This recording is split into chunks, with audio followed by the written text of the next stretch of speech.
La teoría general tiene dos componentes principales. El primero es el principio de la demanda efectiva. El segundo es la teoría de la preferencia por liquidez.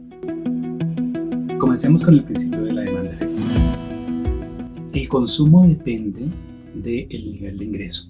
Eso es lo que conocemos como la función consumo. Al mismo tiempo, como el ahorro es el residuo del ingreso después de quitar el consumo, entonces tenemos que el nivel de ingreso determina tanto el ahorro como el consumo. De otro lado, el nivel de ingreso depende del nivel de la inversión. Lo que está detrás es el multiplicador de la inversión. A su vez, tenemos que la inversión depende de la tasa de interés, que es el costo para los empresarios de financiar sus proyectos, y de la eficiencia marginal del capital. La curva de eficiencia marginal de capital representa las expectativas de ganancia de los empresarios. Es muy importante tener en cuenta que son expectativas. Volveremos sobre eso. Lo que tenemos es que el nivel de inversión determina el nivel de ingreso, que a su vez determina el ahorro y el consumo, y ese es un esquema en el que las cantidades se determinan por cantidades. Nos estamos alejando del mundo neoclásico. El mundo neoclásico piensa que siempre lo que importa es la interacción entre precios y cantidades. Aquí lo que tenemos es únicamente cantidades explicando cantidades. Eso lo acerca a autores como Smith, Ricardo o Marx.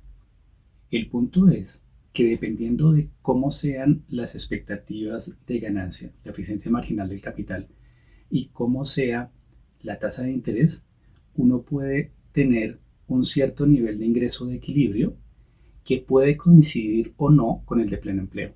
El principio de la demanda efectiva, que no tenemos tiempo para desarrollar en profundidad, determina el nivel de equilibrio que no necesariamente es el de pleno empleo. Por otra parte, tenemos el otro componente, la teoría de la preferencia por liquidez.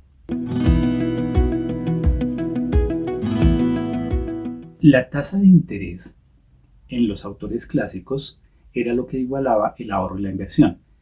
En Keynes es el nivel de ingreso el que iguala el ahorro y la inversión. Pero entonces la tasa de interés queda volando. ¿Cómo explicar la tasa de interés? En Keynes, la tasa de interés se determina dentro del mercado de dinero. Depende de la oferta y de la demanda por dinero. La oferta de dinero va a ser simplemente la cantidad de dinero que haya en un determinado momento y Keynes la considera como dada.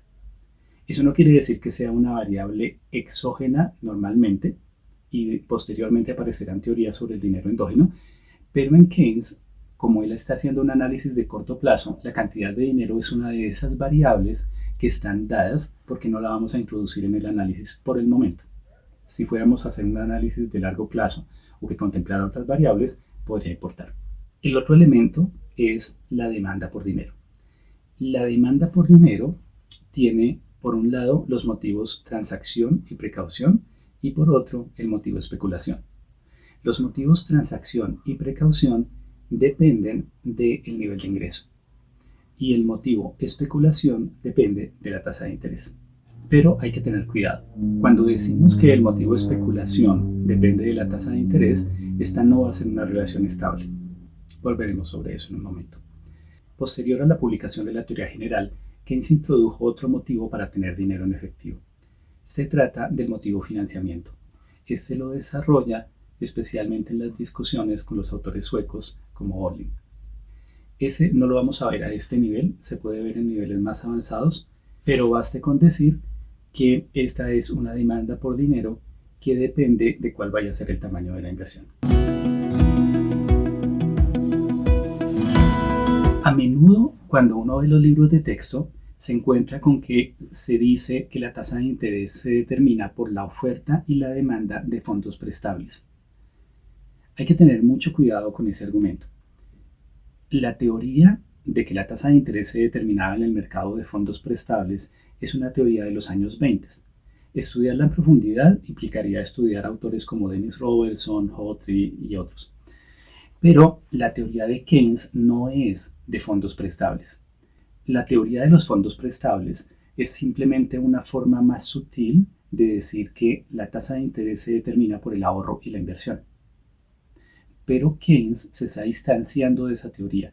En Keynes, Simplemente la tasa de interés es lo que se paga por tener liquidez, es lo que se paga por tener dinero en efectivo que es líquido. Al tener esta estructura clara, podemos entender más fácilmente la diferencia entre diferentes interpretaciones de Keynes y asimismo la diferencia con otras teorías. ¿Cómo podemos entender la diferencia entre la teoría general y la teoría de la ISLM, la síntesis neoclásica? Volvamos sobre dos elementos que mencionamos antes: el motivo de especulación y la curva de eficiencia marginal del capital. Esos dos elementos juegan un papel muy particular en la teoría de Keynes, porque en ambos es crucial la incertidumbre. La incertidumbre, como veremos más adelante en otros videos, se refiere al hecho de que no conocemos el futuro, pero ni siquiera conocemos las probabilidades de que ocurran las cosas. El motivo de especulación depende del valor convencional de la tasa de interés. ¿Eso qué quiere decir? Que ante una noticia, por ejemplo, de una subida en la tasa de interés, lo que vamos a hacer es comparar ese valor que tiene en determinado momento la tasa de interés con lo que uno considera que sería el valor normal de la tasa de interés. Si el valor normal de la tasa de interés está por encima del valor que vemos en este momento, entonces uno diría, un buen negocio sería endeudarnos en este momento, porque consideramos que está por debajo de su nivel normal. Pero si consideráramos que el valor normal de la tasa de interés está por debajo del valor que tiene en este momento la tasa, entonces uno diría, en este momento no conviene endeudarse, porque esperaríamos que eventualmente la tasa vuelva a su nivel normal. Más bien, lo que buscaríamos es no tener dinero, sino prestarlo.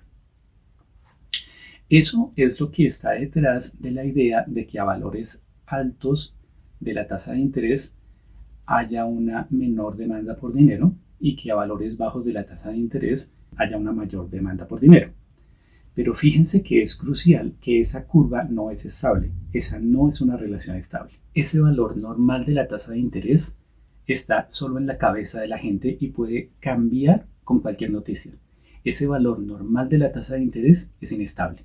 De manera similar, cuando tenemos la eficiencia marginal del capital, estamos hablando de las expectativas de los empresarios sobre las ganancias que le van a dar las máquinas que compren. Esas expectativas son volátiles. El hecho de que baje la tasa de interés no necesariamente va a hacer que uno invierta más, depende de cuáles sean las expectativas de ganancia.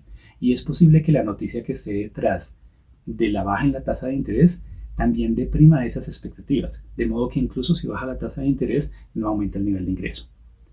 Observen que esos dos elementos que son cruciales son parte fundamental de cómo funciona la teoría general y nos ayudan a entender sus recomendaciones de política.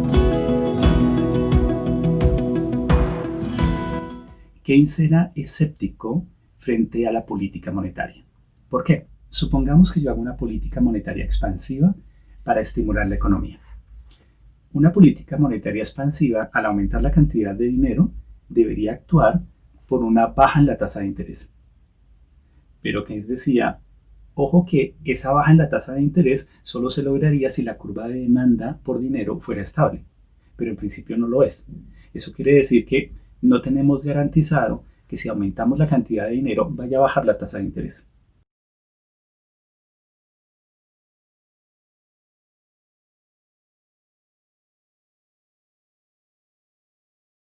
Pero supongamos que lo hace, supongamos que baja la tasa de interés. Si baja la tasa de interés, para que la política sea efectiva y reactive la economía, tendría que estimular la inversión. Pero solo va a estimular la inversión si consideráramos que la curva de eficiencia marginal del capital fuera estable. Pero como no lo es, no tenemos manera de saber si esa baja en la tasa de interés va a hacer que aumente o no el nivel de inversión. Por eso Keynes decía, mire que la política monetaria para ser efectiva tiene que salvar dos saltos mortales. Uno, el lograr bajar la tasa de interés. Otro, el lograr estimular la inversión. Y no hay nada garantizado ahí. En cambio, la política fiscal es efectiva porque está estimulando directamente las ventas de los empresarios. Desde ese punto de vista tendría dos efectos. Uno, que le está pegando directamente al nivel de ingreso. Dos, que probablemente pueda estimular la eficiencia marginal del capital. ¿Qué pasa cuando Higgs hace la síntesis neoclásica? Higgs trata de representar la teoría general dentro de un sistema de ecuaciones simultáneas como los de equilibrio general. Cuando hace eso tiene un problema. Esas ecuaciones simultáneas representan relaciones estables entre las variables. ¿Cómo representar la idea de Keynes del motivo de especulación? Lo que dice Keynes es que como las expectativas son volátiles, yo no tengo manera de saber cuál va a ser el efecto de un aumento en la cantidad de dinero, si va a lograr o no que baje la tasa de interés. Higgs está tratando de representar eso por una curva estable. Entonces lo que va a decir es, yo interpreto a Keynes como que la elasticidad de la tasa de interés ante la cantidad de dinero es cero. Observen que lo que Higgs está haciendo es introduciendo una curva de demanda que es plana y que es estable. Eso simplemente está recuperando un elemento de la recomendación de política de Keynes. Está diciendo la política monetaria no va a ser tan efectiva para bajar la tasa de interés, aunque no es exactamente la teoría de Keynes. Ese es el origen de lo que se conoce como la trampa por liquidez, esa curva horizontal. La trampa por liquidez no es keynesiana. De hecho, Keynes sí discutió la trampa por liquidez. En la teoría general, él tiene un pasaje en el que él dice, oiga, podríamos encontrarnos con esa situación, pero la verdad es que esta situación no debe ocurrir muy a menudo, debe ser bastante rara y no nos interesa porque no es el punto central teóricamente. Pero ese era apenas el primer salto. El otro salto era el de la eficiencia marginal del capital y la inversión. ¿Cómo lo representa Higgs? Nuevamente, Higgs quiere una curva estable que represente lo que decía Keynes con curvas inestables. Entonces, Higgs dice, entonces la eficiencia marginal del capital, lo que debe decirme simplemente es que la inversión es inelástica frente a cambios en la tasa de interés. Eso va a dar una curva de cierta forma y que no cambie.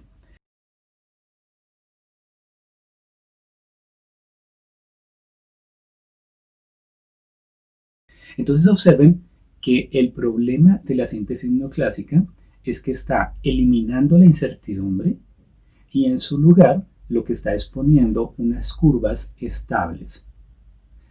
¿Cuál es la ventaja de la síntesis neoclásica?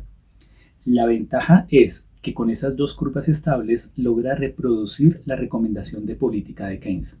Con esas dos curvas estables logra decir que la política monetaria no va a ser efectiva, pero en cambio la política fiscal sí. Fíjense que en ese sentido podemos decir que la síntesis neoclásica, la ISLM, es keynesiana en el sentido de que tiene recomendaciones de políticas similares, pero no es keynesiana en un sentido teórico. Esa fue una de las confusiones fuertes cuando aparece la síntesis neoclásica. Cuando Higgs publica su artículo, el que da origen a la síntesis neoclásica, Mr. Keynes y los clásicos, Keynes no se opone frontalmente, reacciona en su correspondencia y en alguna publicación. Básicamente lo que dice es que esa no es una buena interpretación económica de lo que él está diciendo. Pero, sin embargo, cuando los pupilos de Keynes, Joan Robinson, Richard Kahn, iban a irse lanza en ristre contra Higgs, Keynes dice, no, un momentico, no vamos a pelear en este momento. ¿Cómo explicar esa posición de Keynes? Es una posición bastante rara porque va a tener unas implicaciones a largo plazo muy fuertes. Pero lo que hay que entender es esto. Cuando publica la teoría general en 1936, Keynes buscó la mayor polémica posible para lograr tener atención sobre su libro. Pero ya había logrado ese propósito. Para cuando sale el artículo de Higgs, el objetivo de Keynes era más de política económica. Y lo que él decía era, mire, lo más importante en este momento en el mundo es que nosotros podamos lograr salir de la depresión. Lo más importante es que los distintos gobiernos puedan hacer las políticas que son, las políticas correctas. Pero es que en 1937 Keynes tiene un ataque cardíaco y solo dispone de unas pocas horas diarias para trabajar. Pero ¿quién no va a tener un ataque cardíaco cuando ese año lee lo que Higgs hizo con su interpretación de la teoría general? Y en Estados Unidos, que estaban saliendo lentamente de la crisis con políticas expansivas de corte keynesiano, deciden suspenderlas. Y como resultado, de nuevo tienen recesión ese año. Y la depresión no se ha acabado en Inglaterra. Y España está en guerra civil. Y todos los países en Europa se están preparando para la guerra. ¿Era el momento para sutilezas teóricas? Keynes dice, no. Tenemos que combatir el desempleo y salir de la crisis ya. Calmémonos. ¿Hay una discusión teórica? Sí, pero en este momento lo que tenemos es que garantizar que se utilicen las políticas. No importa si detrás no hay la interpretación perfecta. No vamos a discutir con la ISLM, no vamos a discutir con la síntesis neoclásica, porque de alguna manera el objetivo en este momento es de política económica. De todos modos, sabemos que los economistas van a seguir leyendo y van a volver sobre estos problemas. Y entonces tienen tiempo suficiente de darse cuenta que teóricamente no es lo mismo y entonces van a volver a la teoría y darse cuenta que la interpretación más sólida era la de la teoría general. Esa es la lógica de Keynes en ese momento. Eso va a tener unos impactos teóricos a largo plazo porque básicamente va a permitir que la teoría general se opaque y que lo que se interprete como keynesiano sea la versión keynesiana de la síntesis neoclásica. Pero hay otro argumento que explica por qué Keynes no atacó frontalmente la ISLM. Hay un elemento didáctico. Supongamos que uno quiere que alguien pueda empezar a entender el principio de la demanda efectiva. Lo más fácil sería empezar con un modelo sencillo y más adelante ir complicando el modelo. Eso es lo mismo que hizo Keynes. Keynes, por ejemplo, en su libro introduce rigideces en los primeros capítulos, pero más adelante abandona las rigideces. Entonces, lo que está pensando Keynes es, mire que la ISLM no está tan mal. Es una aproximación a lo que dice la teoría general, suponiendo que las expectativas son estables. Eso quiere decir que si uno dijera claramente, vamos a suponer por el momento que las expectativas son estables, uno podría entender la teoría con la ISLM. Lo que pasa es que posteriormente uno tendría que relajar ese supuesto y empezar a trabajar con expectativas inestables. Eso nunca pasó. Ese es el origen de muchas de las confusiones. Por esas razones que tenemos que cuando triunfa la ISLM y aparecen los libros de texto, se forma una generación de economistas que eran keynesianos, pero de la forma de la síntesis neoclásica. Eso va a hacer que se pierdan algunos de los mensajes importantes de Keynes, que van a permanecer solo en el grupo de economistas que eran cercanos a él, especialmente en Inglaterra, en algunos economistas como Weintraub en Estados Unidos, y que van a resurgir con la escuela post-keynesiana varias décadas más adelante. Comparemos la teoría de Keynes con la teoría, como él la llama, clásica, o si queremos la teoría neoclásica en general. La teoría neoclásica acepta la teoría cuantitativa del dinero y por lo tanto las variables se pueden dividir en dos categorías. Hay unas variables que son monetarias, como los precios, y hay otras variables que son reales, por ejemplo los precios relativos. Esas dos variables están separadas. La cantidad de dinero solo afecta a las variables nominales o monetarias. Las variables reales se determinan por aparte. Entonces, uno puede tener una teoría que explique todo el mundo y que explique todos los precios relativos y todas las variables, excepto las monetarias, y esa teoría sería una teoría sin dinero. En el momento en que uno introduzca el dinero, solo estaría explicando cuál es el nivel de precios y cómo van a ser esas variables monetarias. La tasa de interés es una variable real. La tasa de interés es la variable que equilibra el ahorro y la inversión. Lo que está detrás de la idea del ahorro y la inversión es esa teoría de que la gente ahorra, lleva su ahorro a los bancos o el sistema financiero después le prestan a las empresas y las empresas invierten. Esa es la óptica neoclásica o clásica, no es la óptica keynesiana. Fíjense que lo que hace Keynes es decir que es el nivel de ingreso el que iguala el ahorro y la inversión, no la tasa de interés. Eso es lo que uno trata de entender cuando hace, por ejemplo, el diagrama de la cruz keynesiana, el multiplicador keynesiano. Entonces, ¿qué hace la tasa de interés? La tasa de interés se determina en el mercado de dinero, y lo que hace es igualar la oferta con la demanda por dinero. Entonces observen que esa es una estructura distinta de la teoría general. Si uno tiene claras esas dos estructuras, es más fácil leer a Keynes, leer a otros autores posteriores y no perderse en las clasificaciones. Muchos autores que normalmente se conocen como keynesianos, por ejemplo, los autores de la síntesis neoclásica, los autores que recientemente se llaman neokeynesianos, en realidad no son keynesianos desde un punto de vista teórico, simplemente son keynesianos en lo político, en el sentido de recomendar la intervención del Estado, pero teóricamente no. Los keynesianos de la síntesis neoclásica habían abandonado conceptos clave como el de incertidumbre y lo habían reemplazado por ecuaciones simultáneas. Ahí están algunos de los problemas matemáticos. Esos problemas se van a profundizar después. Los autores neokeynesianos están más cercanos del equilibrio general que de la teoría general de Keynes.